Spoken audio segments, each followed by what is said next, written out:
हाय सांग मैंने मुझे नड़िया देखो गोटे नुआ आइटम बनाऊँगी नड़िया पुडिंग आज करिया मुझे दुईटा नड़िया बाड़े प्रथम पूरेदेवा तीन फाड़ नहीं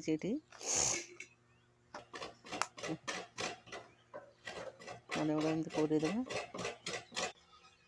पूरे ग्राइंडिंग करदे पानी टिके देकी भल भाव ग्राइंडिंग करदा ग्राइंडिंग है से तार क्षीर अंशटा नड़िया क्षीरटा काटिदेवा से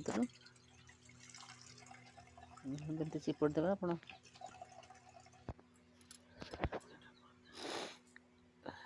नड़िया सब क्षीर काटिदे गोटे पात्र को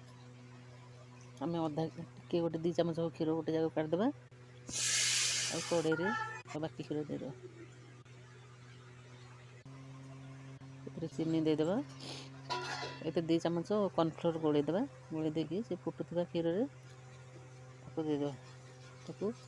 गाढ़ा है पर्यटन घाटा देखते केमती है भल भाव घाटे है गोटे पात्र टोपाट तेल देदेवा देदी से काटिदेवा देखो एमती हो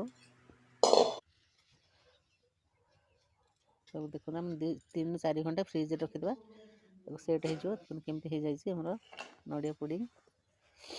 तो टेस्टी लगे गोटे थर घरे करूँ केमती लगुच कमेंट निश्चय जनइबे और वीडियो भल लगुले लाइक कमेंट शेयर करेंगे नड़िया पुडिंग केमती लगुच निश्चय जानवे देखो मुझे काटुची से पूरा एत स्पंजी पूरा सॉफ्ट देखो केमती टेस्ट भी लगुच विश्वास कर।